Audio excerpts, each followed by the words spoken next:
we are asked to rank by the proprietor of Unccuffed Cafe. We are asked to rank the coffees as part of the evaluation process.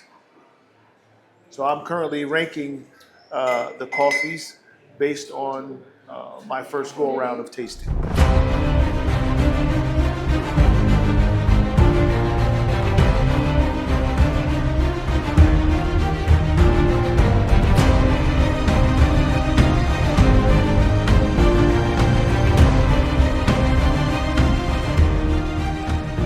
We're about to do this today. Yes. Are you excited? Very. I'm always excited. I am honored to have you here on the Conversations in Culture podcast. Welcome to the podcast.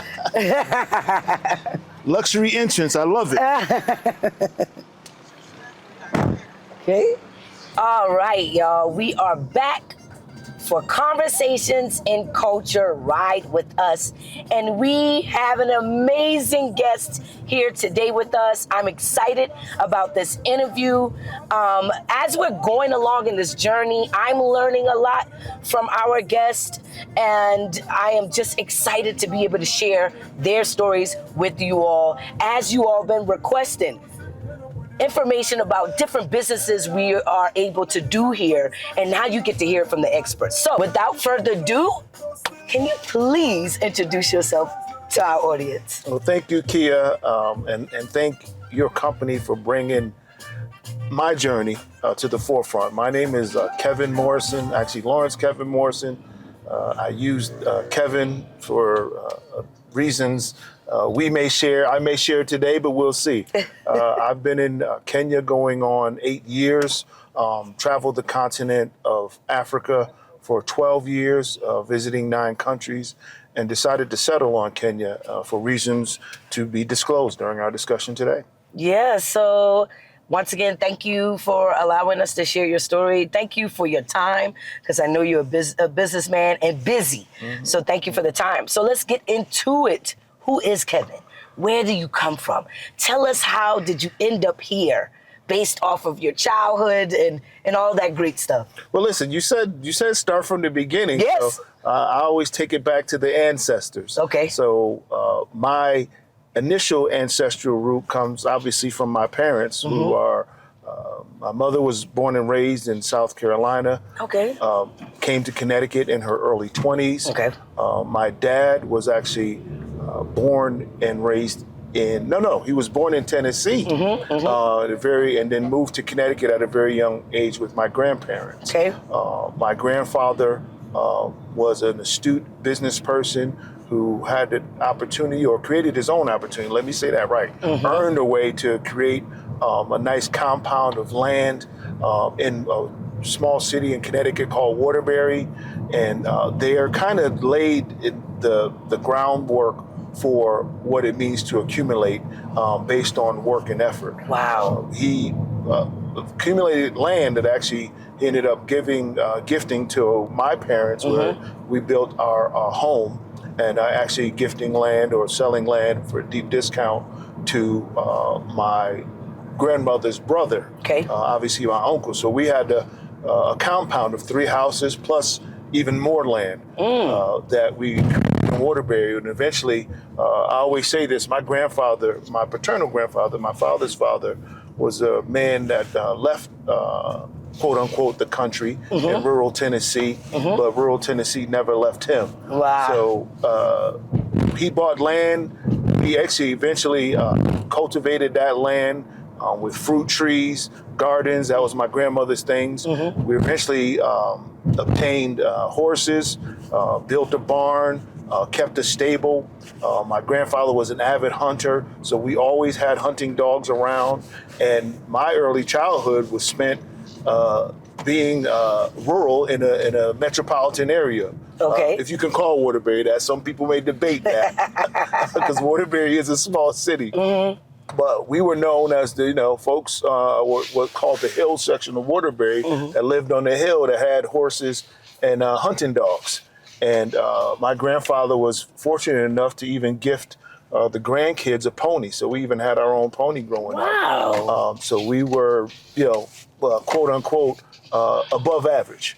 And that permeated me as a young child, knowing that people considered us above average. So eventually, if you consider above average, that permeates your mind and your spirit. Right. So I always knew I was above average, and that above averageness, if that's an actual word, led me to on the journey that I'm on as we speak.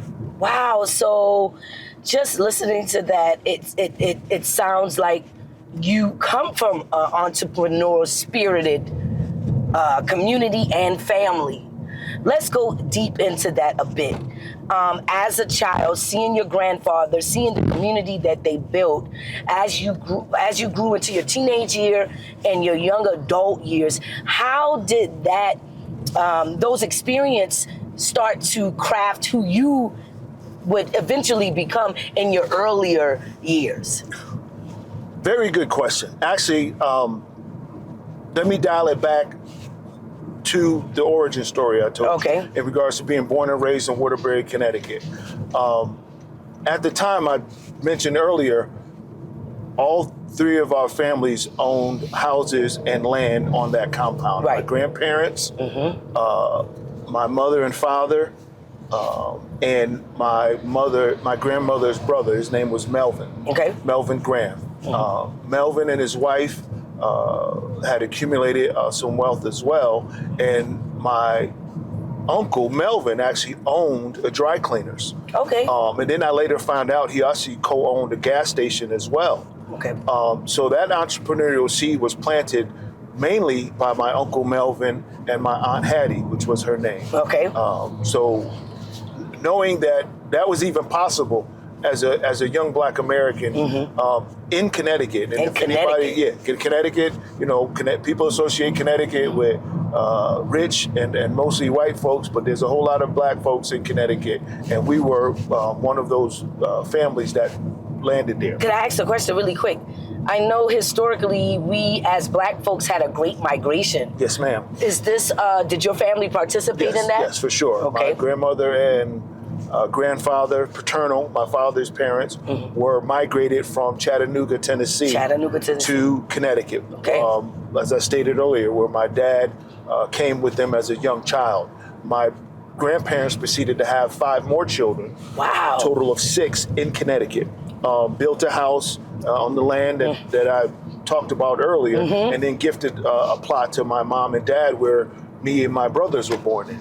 Wow. And then the same for my uncle, gifted a plot. I either gifted or sold it to him at a deep discount. I don't remember. I actually have to ask my dad. But they also had a family there. They raised one of their sons, their youngest boy, in the house that, on the land that my grandparents helped them get. So yeah, it was a journey that, like I said, the journey of entrepreneurship was planted at a young age, and that plant grew to what we have today. So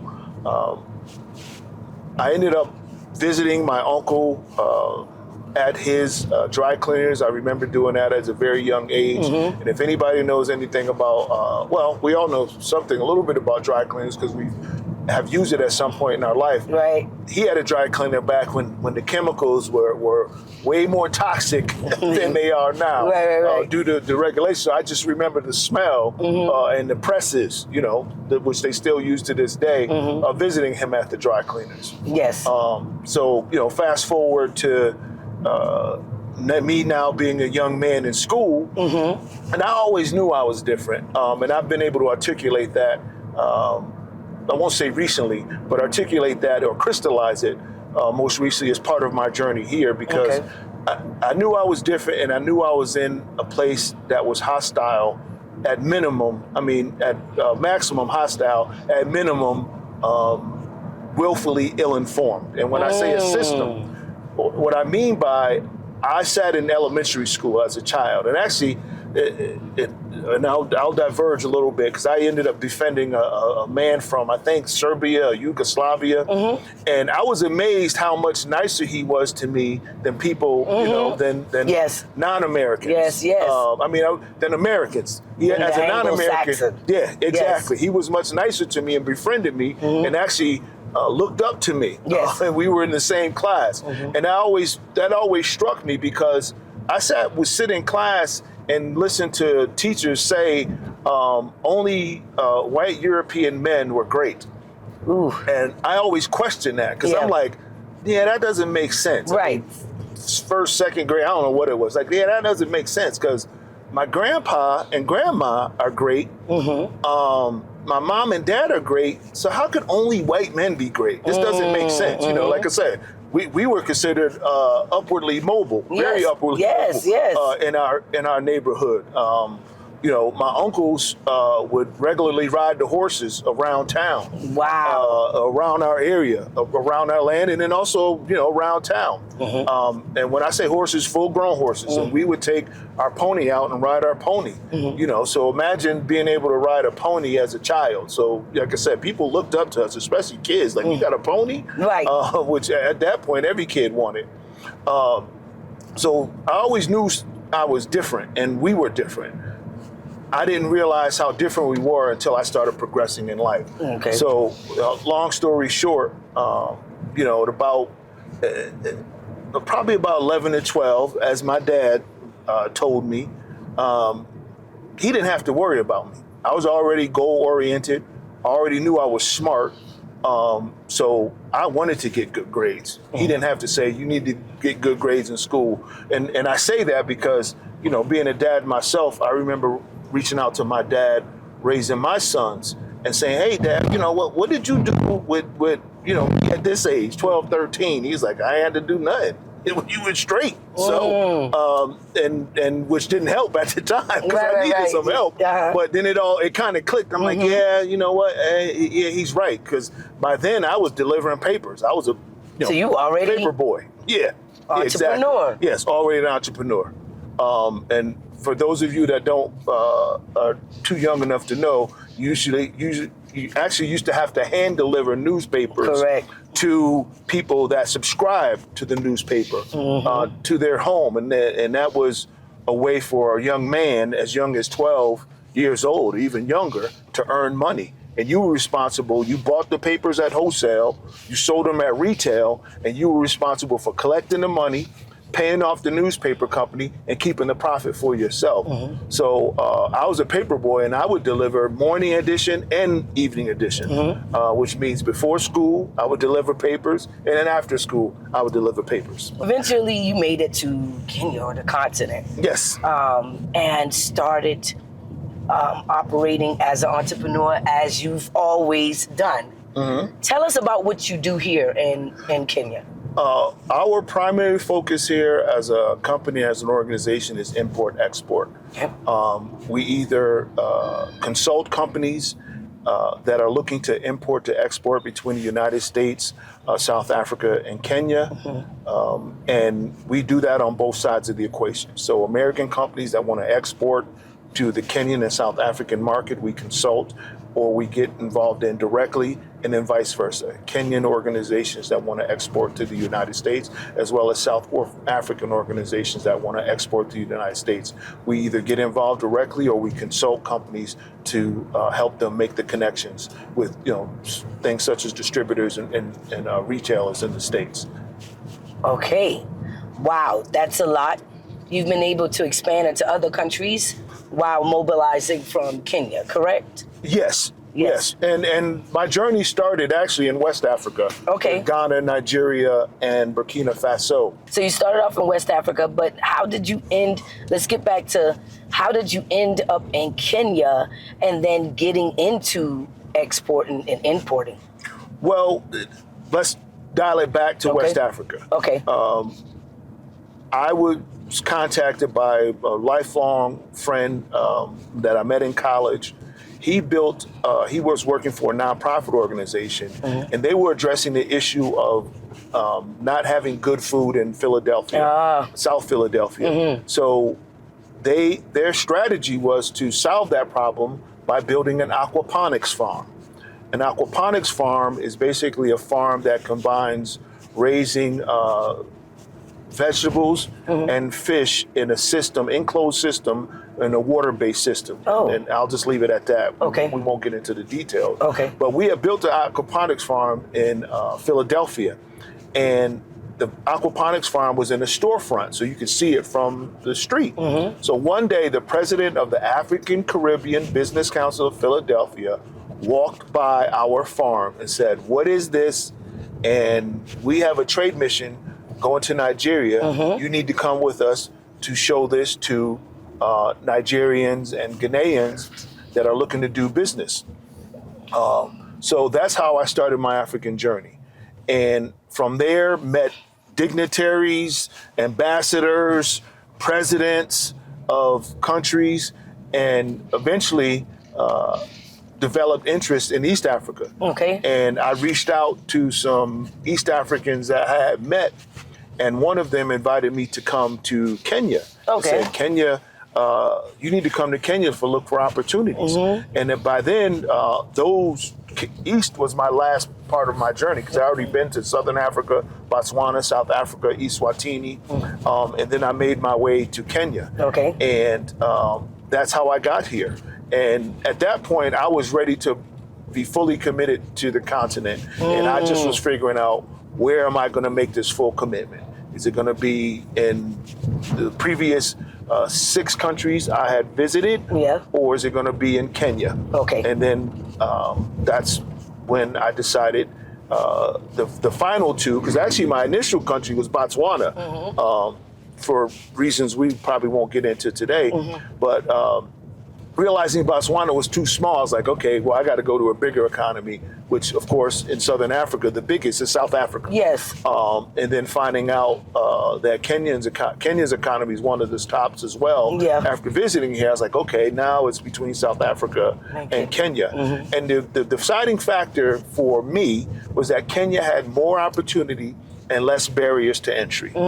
That's important. And when I mean less barriers to entry, for good or bad, however we look at it, Yes. South Africa had developed its economy under apartheid much greater than Kenya had. Right. And we all know apartheid was favored, just like good old United States, Jim Crow America. And I won't just say the South, because Jim Crow exists all across America. Yes, absolutely. But the opportunity was for white South Africans first, Black South Africans last. Yes. And believe me, if anyone knows anything about South Africa, there's some people in between the whites and the blacks. Yes. So I'm like, well, I'd rather step into an area where the color barrier doesn't exist. And so that's what made me choose Kenya. So I like how you broke that down in terms of really pointing out the barrier of entry. Was a bit more conducive for you and what you were planning to do. Let's get back into the business here. So exporting and importing, you actually consult companies that are interested in importing or exporting from Kenya, South Africa. Yep. Did I miss? Nope. Kenya, South Africa. Kenya and South Africa. Yep. Now, so think of it as a triangle. Okay. We connect all 3 countries. Kenya, South Africa, and America. In America. Yes. I love that. So if I wanted to use your services, how would one go about that? You would reach out to us via, of course, traditional communications, email, phone number. We also have a website.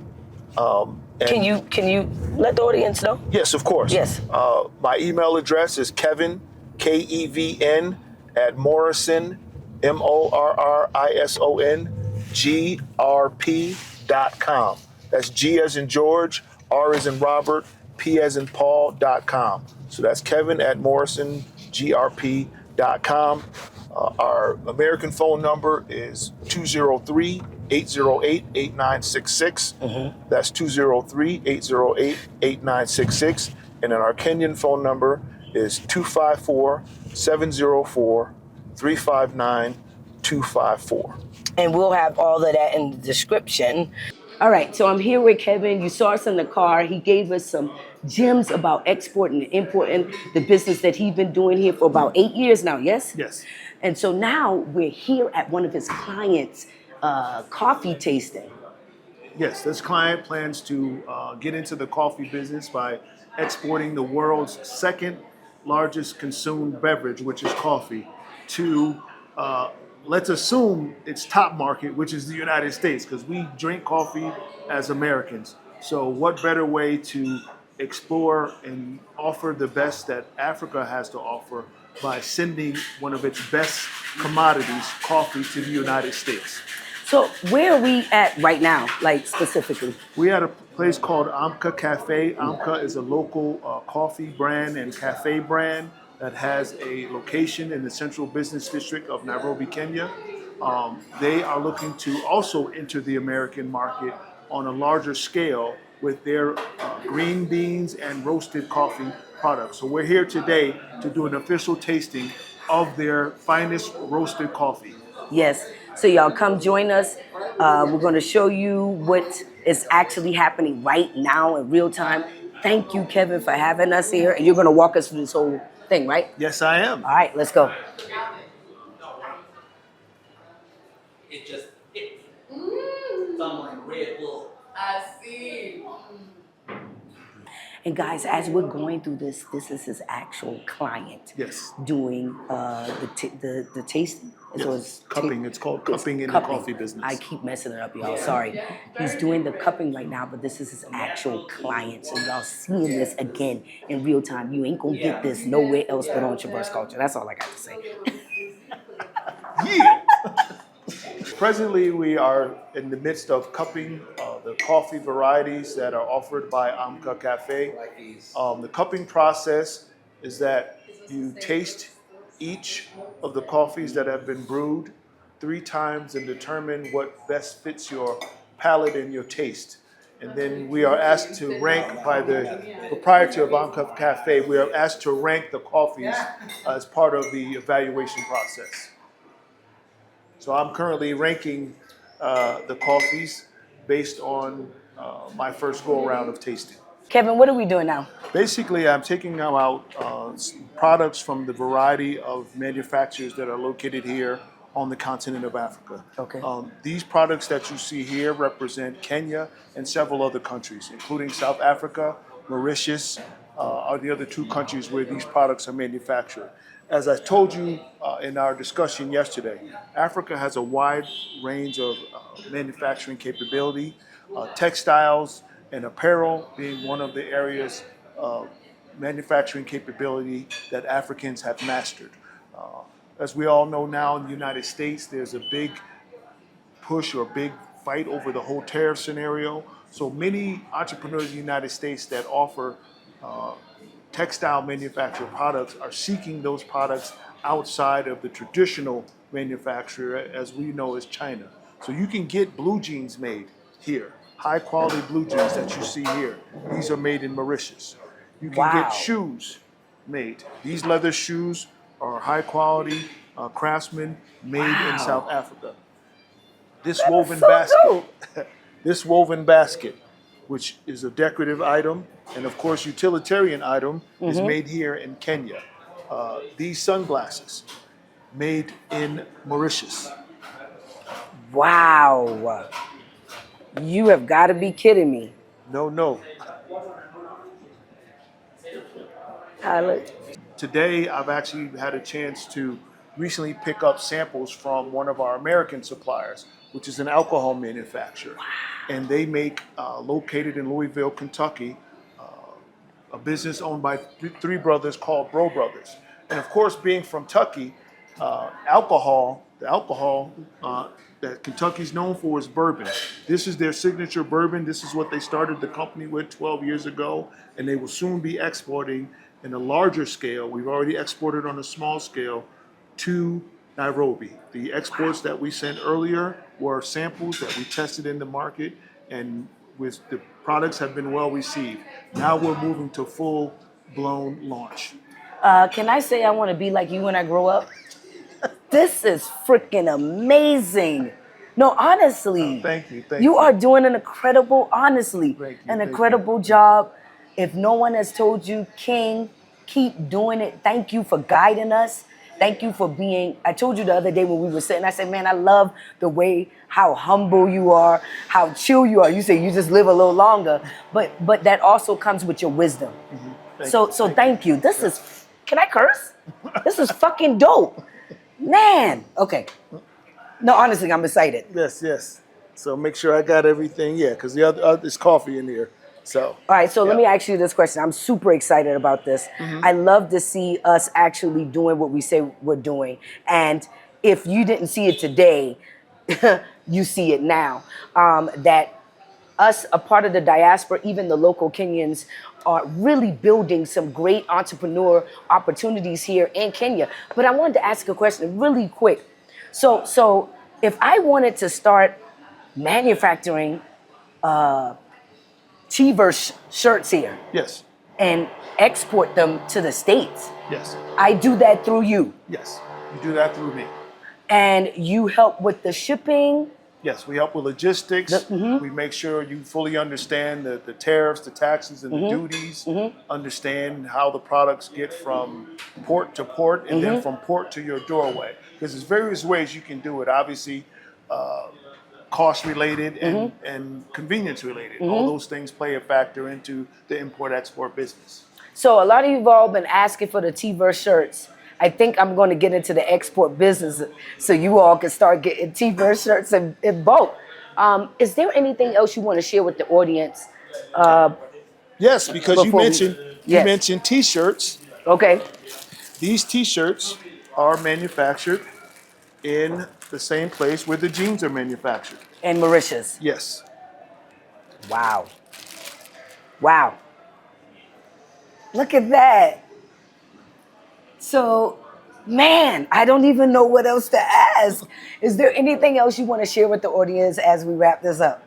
Well, just to reinforce the fact that when you're looking to source products, Africa has the capability, African countries, let me be specific, have the capability to produce everything that you need. Cell phones are manufactured in Africa. Obviously textiles and various other products. Don't just look to the traditional manufacturer or manufacturers. You can get the same quality and the same quantity here on the continent. That's my final message. Thank you, Kevin. We really appreciate you being on Conversations in Culture. And again, like, comment, share, and subscribe if you want to see more videos like this. You ain't going to get this type of information anywhere else but Traverze. All right, see you in the next episode.